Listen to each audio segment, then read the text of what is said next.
Hello, welcome to Program with Sam, and this is R Lesson 2.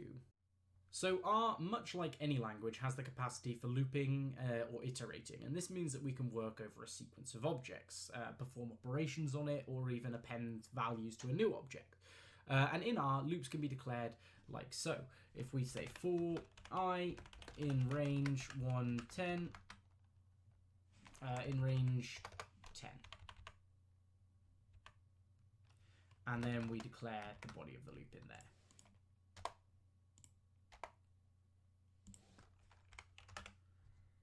We can then we could say sequence.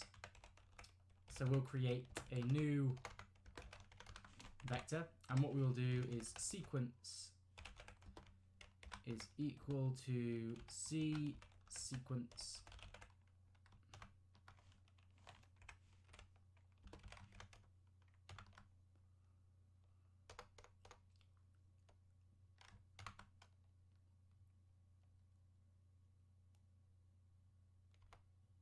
like so. And then at the very end, we will just output sequence. Sequence I. There we go. Do that. And it's outputted 110. That's the problem. I got confused between R and Python. I did say at the very start that the syntax was so similar that I would get them confused, and lo and behold, it has happened. The function I was actually after was sequence, which will generate an array of objects in the range of 1 to 10, incrementing by 1 each time, and we're going to keep appending those values to our own sequence, and that's how we get the 10 there. And that's essentially how you iterate over values in a sequence as well. And that's sort of like the basics of looping in R. If we then say j is equal to 1, if j is equal to 10, we will then say break. But otherwise, we're just going to do j++, and then at the very end, we'll print j. So if we now run that, error in j++, j is equal to j plus 1. Object true, is it capital T?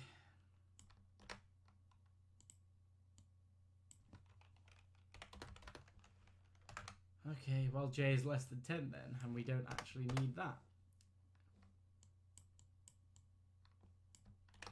Boom, there we go.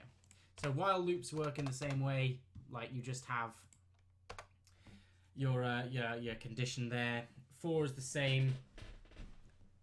The thing you get with a lot of these languages is that the loop and like the syntax for loops and conditionals tends to be pretty similar, to be honest. It tends to be pretty similar indeed. So there is one problem though, and that is the fact that they are quite inefficient.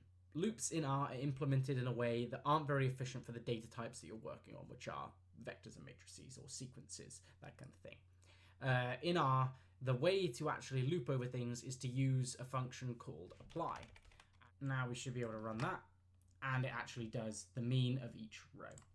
And that's how you do it. Like that was instantaneous. And I know that these loops had appeared instantaneous because they were over such a short sequence. But when you get to doing bigger matrices and stuff and bigger operations on them, that is where apply really comes in.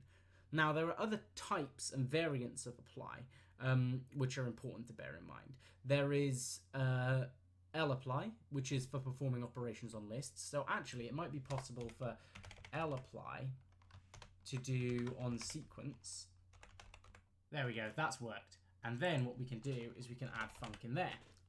Now if we run it, every number in the list has just had 2 added to it. And that's the difference between apply and apply. So apply is going to add to a margin of the data. So in the case of a matrix, it's going to apply to a row or a column, depending on the margin that you've got. 1 is for rows, 2 is for columns. Lapply is it just means that it's applying to a single individual element in the data frame that you've passed, or well, in the list that you've passed. It takes a list as an argument. And there's other apply functions like supply and tapply as well. And you can sort of go off and have a look at them in your own time. So the next thing I want to look at is conditionals as well. So if j is equal to 10, we want to then do something. And in this case, we want to print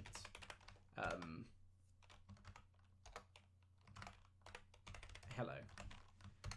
So let's try that. It printed hello because we know from earlier that j was equal to 10. And that's what we can then do is we can do else if j is equal to 9. Print world. So then if we set here j is equal to 9 and we run this block of code, it outputs world. So you have access to the same if, else if, and else that you do in so many other programming constructs. And now you've got essentially the bare minimums you need to actually go and do stuff with R. You've got the ability to do loops, you've got the ability to make functions with conditionals, and you've got the ability to apply those functions instead of using loops. So at this point, you're actually ready to sort of go off and start doing things. So what we want to demonstrate now is potentially like, as we've done, making a function that applies to something and then operates on all of those elements. So have fun and experiment with it and just see what you can come up with and what you can do. That's it for this time. Next time we're going to be reading in data from files and performing some PCA, or principal component analysis, on the data. And we'll also be looking at sort of like regularization, pre-processing, scaling data. If you'd like to follow me at Program Sam blog, or follow the blog directly at programwithsam.code.blog, that would be much appreciated, and I will see you in the next one.